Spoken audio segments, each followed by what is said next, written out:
welcome to another episode of the Brown and Black podcast. My name is Jack Rico. And I'm Mike Sargent. And every week we take a look at race and pop culture through a brown and black lens.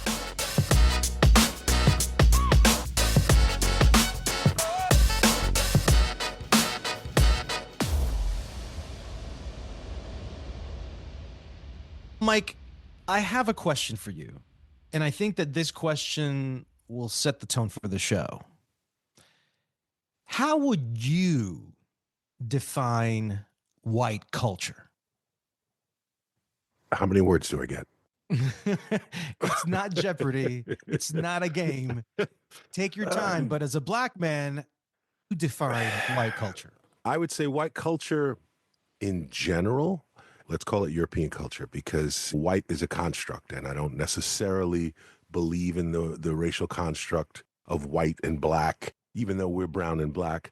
White culture feels entitled to dominate, and it has done so in many other countries. White culture, in many ways, especially in America, white culture doesn't really have a culture. They've got in this country a history that they'd like to deny. To me, white culture is something that is diminishing, and it is something that is ill-defined, but can only be defined by the actions it's taken. Since I've grown up, the only way I've seen white people is in positions of authority. It's the owners of bars, pizzerias. It's my teacher, the principal, my boss at the store, all white. So I associate white culture with power. And I feel like white culture is just power. You remember when we talked to Dr. Barner Hesse and we talked about anthropology, and he's like, isn't it interesting how there's never been a study of anthropology on white people? They don't want to be categorized. It's so surreal to even ask the question to them, because it's like, wait, what do you mean? How can you study what is the source? God doesn't study God. God studies everybody else. This is very true. The reason I ask you this is because this is what's at stake with American culture. With Donald Trump pretty much pulling off the biggest art heist of the century, this man's implications with becoming chairman of the Kennedy Center in Washington, where the power intersects directly with the art. And if you have, let's just call it the nuclear codes, man, to wipe out whatever art you want, and the implications of what could happen if he were to press it, Mike, I think that's something we got to get into right now.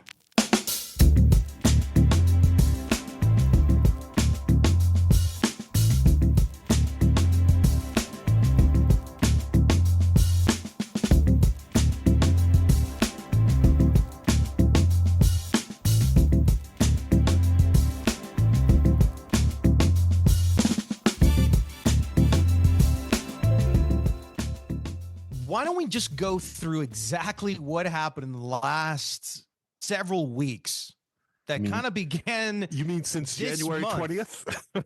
Seriously. I'd start January 20th, because at this point we're doing this, and I just have to give a little context. We're doing this on February 28th, which is the last day of quote unquote Black History Month. And at this point, Trump has signed 65 executive orders.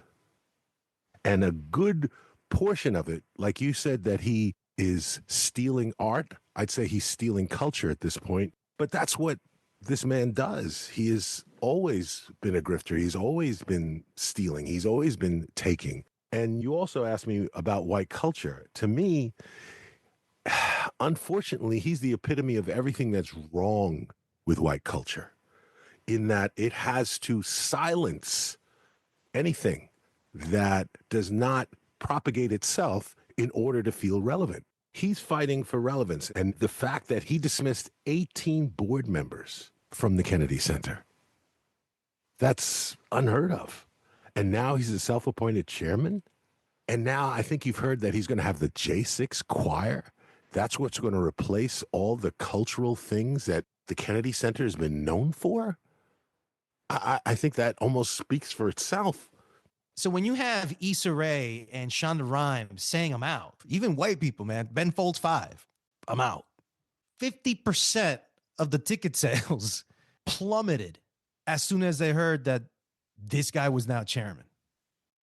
And as soon as I started hearing that, I just kept on saying to myself, what's going to happen now when what is arguably the most prestigious cultural institution in America, the Kennedy Center, that provides arguably the most prestigious honor in performing arts, in the Kennedy Center honor. And this guy now has his button on destroying all of that. In many ways, it's a very smart move on his part, because this country is trying to reclaim a cultural identity that America has lost. It's not about that, man. You know what this is really about? This is about that the cool kids didn't want him around. This is a personal issue. The cool kids, the Hollywood, the celebrities, those people, the ones that wouldn't perform at his rallies, the ones that he felt ousted by. Now I'm the cool kid. And now I'm bringing all these sycophant cool kids that are just going to make it even cooler. If you were cool, that means you were liberal, man.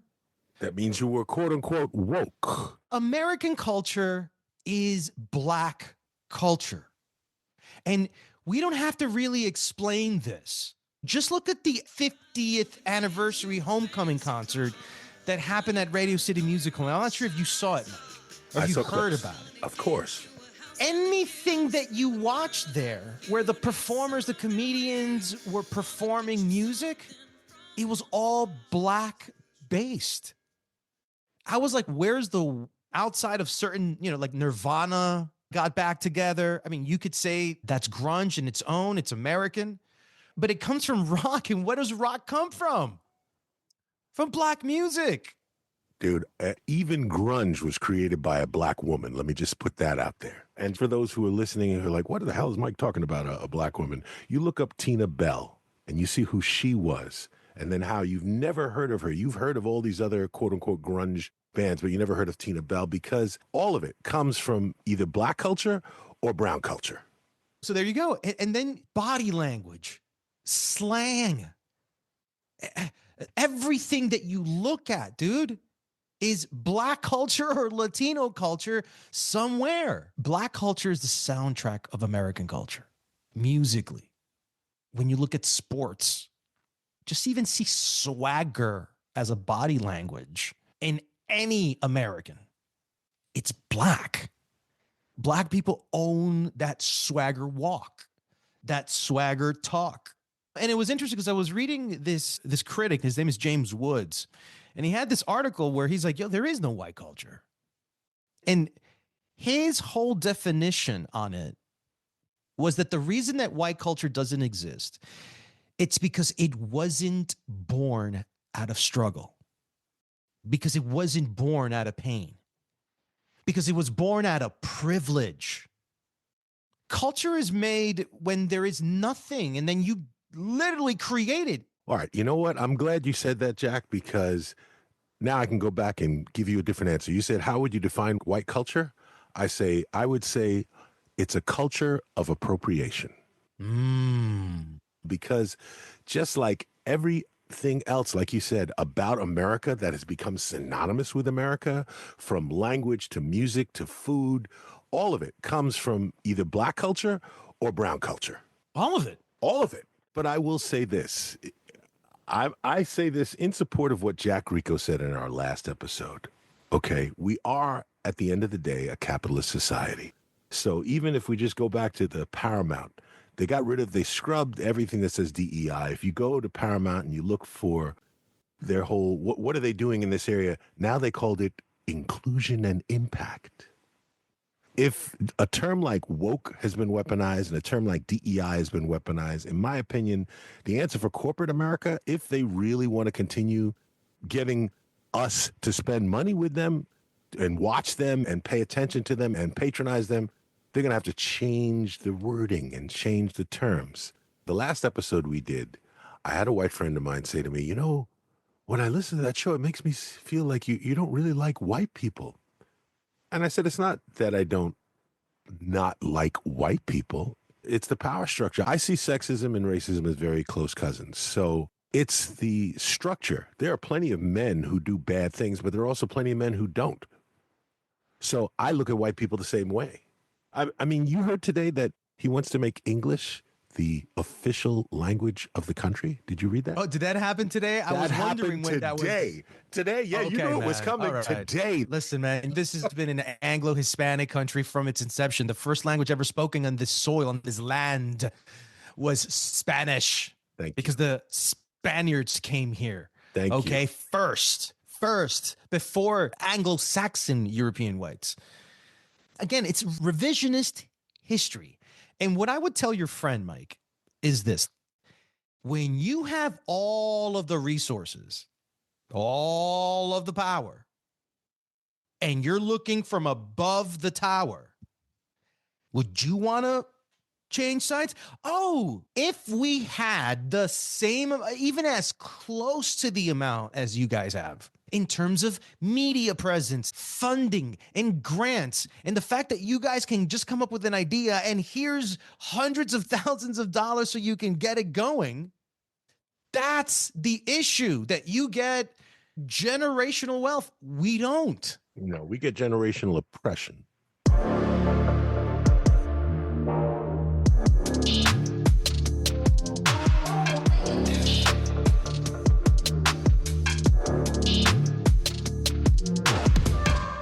It's not that we don't like a white person that we meet in the moment. It's the symbol of the power structure. It's the that exactly. we don't like. Exactly. It's the structure, the power structure. Listen, if you looked at politics right now, and half of the government was Black and Latino and Asian and Indian American and from all over the world, and just a mixed cabinet, no one here is talking about this issue.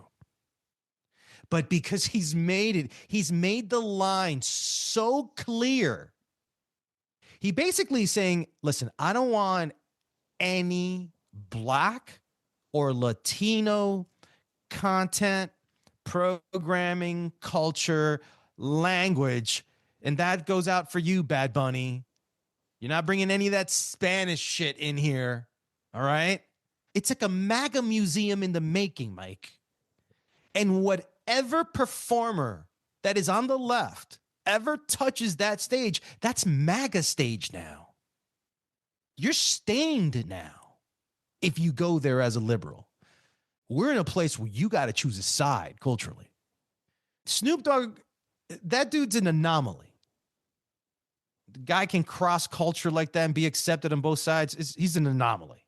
He is an anomaly. And I was going to ask you that. I was going to say, do you think Trump is going to have Nelly and Snoop Dogg perform at the Kennedy Center? What do you think? I was actually going to ask you that. What is the implication of Donald Trump having control of the most powerful, prestigious, and political platform when it comes to arts and culture in the United States of America? And you know that our number one export to the world is American culture. That has been our gross national product. What does the world look like if Donald Trump were just to say, you know what? This woke stuff, out the door. Woke has nothing to do with the actual meaning of woke. DEI has nothing to do with the actual meaning of DEI. It's anything that is not pro-white. As Dawn Porter just said recently, we're in 1968. So to me, I feel like I'm waking up in the mid to late 60s when all of our rights, we had to fight for every little tiny piece. As a Black person, my opinion will not matter. My viewpoint and contributions and thoughts, I will not matter. In sports, it'll be mostly white players and mostly white music. And Oh my God. no, am I wrong? I guess. I mean, the Super Bowl, we won't see black performers anymore. We won't see Shakira and Jennifer Lopez anymore. No. It'll be country music. It'll be anything white, straight, traditional, nostalgic. And if you see black, Mike, I think it's like the YMCA guys. It comes back to the whole idea of knowing your place, quote unquote. If you're the kind of black person that would go to Trump's Black History Month celebration, you're okay. If you're the kind of black person that will kiss ass and then never get a cabinet position, you're okay. If you're the kind of black person that will sell their soul, that will fit into the stereotype, you're okay. You'll be there. That's what I see. TV, which is still too white, even whiter. It's like the bleaching of America. I keep on thinking of that button on the nuclear codes. And we're going to wipe out brown and black people. 10, 9, 8, 7, 6, 5, 4, 3, 2, 1.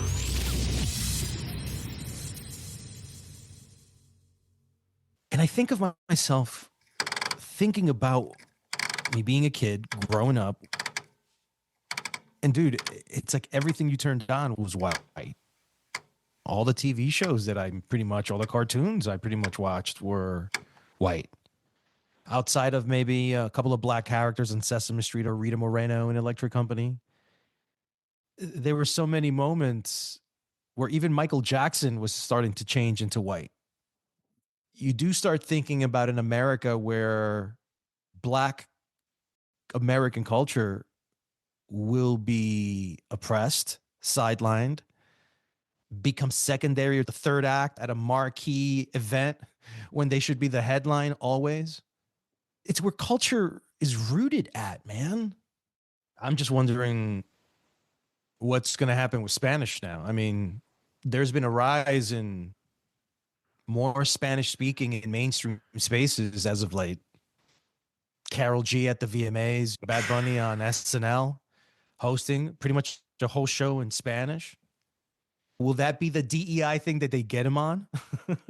Hey, NBC, we're coming after you about the Spanish language. It's not supposed to happen. The official language is English. Look at all the things we just talked about what could happen, about what black culture really represents and what would happen if you remove that along with Latino culture, along with the Spanish language. The irony here, it's dripping. The head of Paramount Global, okay, is gay. But he's rolling back DEI initiatives. Do you know who Paramount Global owns? BET is going to roll back their DEI. Talk to me. The fuck? I mean, they're clearly doing it because they got to sell the company. They're in the middle of a merger acquisition with the sons of Larry Ellison. By the way, I don't know if this happened, but think about it. You go up to the CEO of BET. Hey, man. Hey, man, you know what's going on. You know what's going on. So listen, dude. Listen, I know you're black, and I know you got black people, and you're supposed to, but we're going to be changing it. We're going to bring back Fresh Prince of Bel-Air, but he's white, okay? And we're going to bring back Good Times, but they're white. It's Good Times for white people now. And they're going to bring back, we're going to do something radical. We're going to take all these black shows and recast them white, okay? It's a new era. It's the new golden era, age. right. The golden age of American The identity. golden age. But it's like, we know that BET exists as a symbol of defiance, but you're going to have to roll back the black. And we're going to rename it WET, okay? But Mike, if they're going after BET, what are they going to do afterwards? Are they going to go after Univision and Telemundo?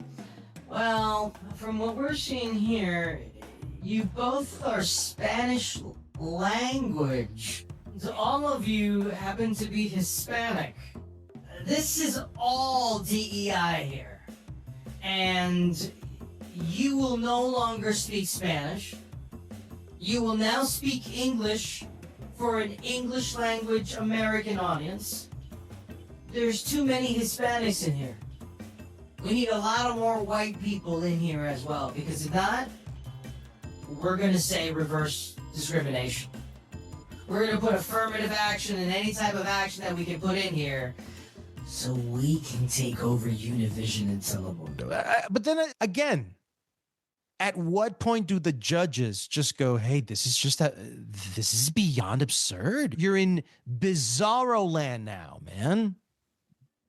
Everything is in reverse. Like, when reality doesn't make sense and you've lost the sense of coherence and no one does anything about it to stop it or resist it or question it and just let it, then who the fuck are we becoming, Mike?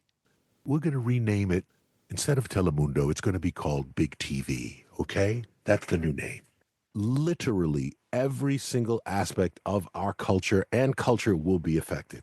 Even the Obama Presidential Center has been in jeopardy just because they were going to be using a Black American-owned subcontractor to help with some of the building of it. I don't know about the ramifications, Mike, but you know what Black artists do. You know what Latino artists do when you push them away from a platform where they're no longer going to be seen for prestigious honors anymore, where that funding that the Kennedy Center has, which is like about $100 million, they ain't going to see any of that grant funding anymore.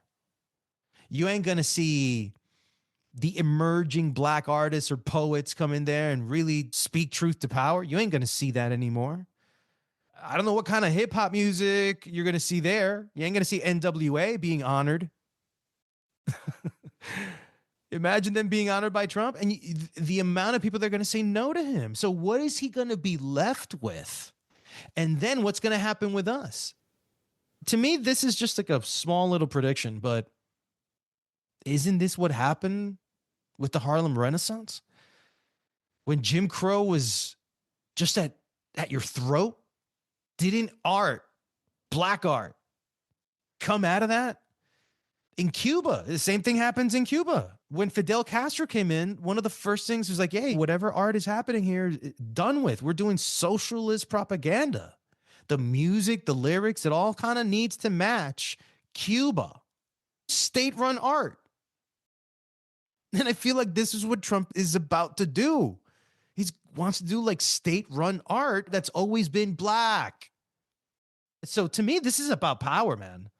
This is, you control the center, you control the narrative. My prediction is that Black and brown art will be reduced to tokenism. Anything that is there is just a bone gets thrown. It's like Sammy Davis Jr. or Sidney Poitier. Hey, there's one. That's enough. That's what I see. The real test will be whether or not they continue doing anything, whether they'll bother to have anything that's inclusive. I mean, how far is this guy going to go? And I think that if we don't do something about it, if we don't get on a podcast just like this, contribute to resisting this, activate our brown and Black voices, get out there. If it's a post, write a blog, somehow get your message across, have people share it, show up. If it's politically, show up. Get your brown and Black voices heard, because this dude is not messing around. And I just feel that this is just the beginning of what could be a cultural dystopia, Mike.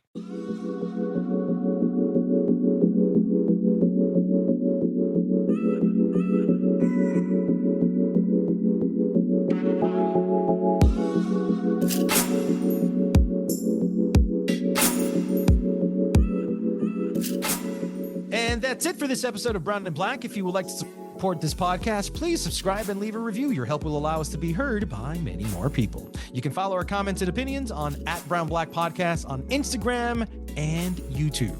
We'll see you on the next episode of Brown and Black.